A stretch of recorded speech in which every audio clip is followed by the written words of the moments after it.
Sungguh layak dan sepantasnya, ya Bapa yang kudus, Allah yang kekal dan kuasa, bahwa dimanapun juga kami senantiasa bersyukur kepadamu.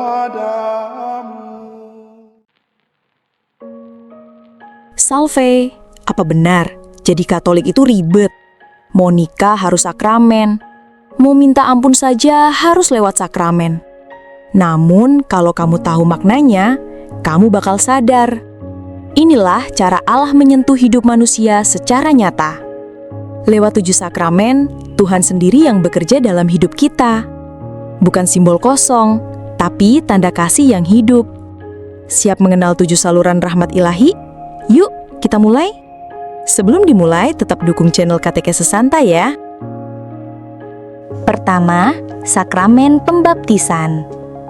Sakramen pertama dalam Gereja Katolik adalah pembaptisan. Pada saat pembaptisan, kita tidak hanya diperciki air.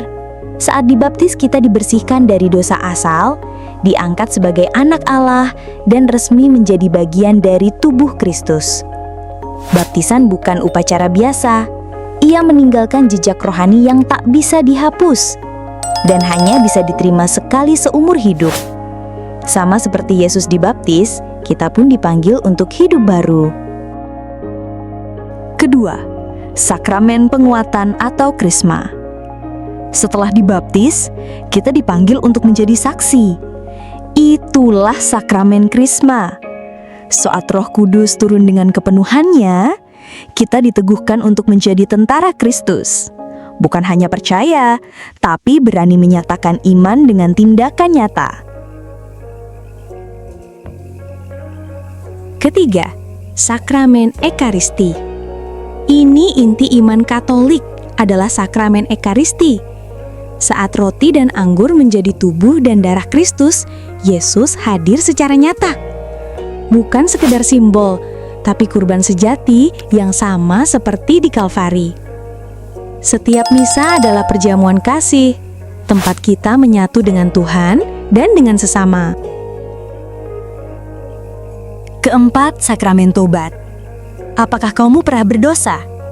Pernah merasa jauh dari Tuhan? Lewat sakramen tobat, Tuhan berkata, "Aku mengampunimu, kembalilah."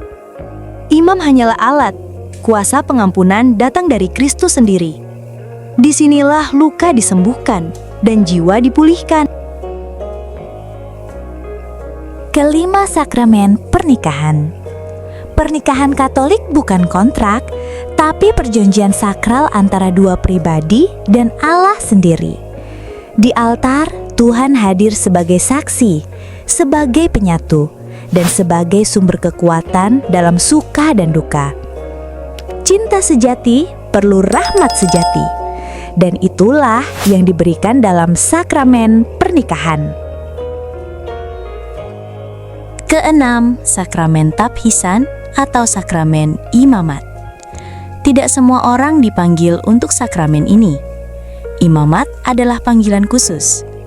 Para imam menyerahkan hidup mereka untuk melayani umat, untuk menjadi gembala jiwa. Dalam tabhisan, mereka menerima kuasa Kristus untuk menguduskan, mengajar, dan memimpin. Ketujuh, sakramen urapan orang sakit. Di tengah sakit dan penderitaan, Tuhan tidak tinggal diam. Melalui sakramen urapan orang sakit, Ia hadir memberi kekuatan, memberi damai, dan mempersiapkan jiwa yang berserah kepadanya. Bukan hanya untuk yang sekarat, tapi juga bagi siapa saja yang lemah, baik jasmani maupun rohani. 7 sakramen, 7 jalan rahmat, 7 cara Allah menjamah hidup manusia dengan nyata. Jangan anggap ini beban.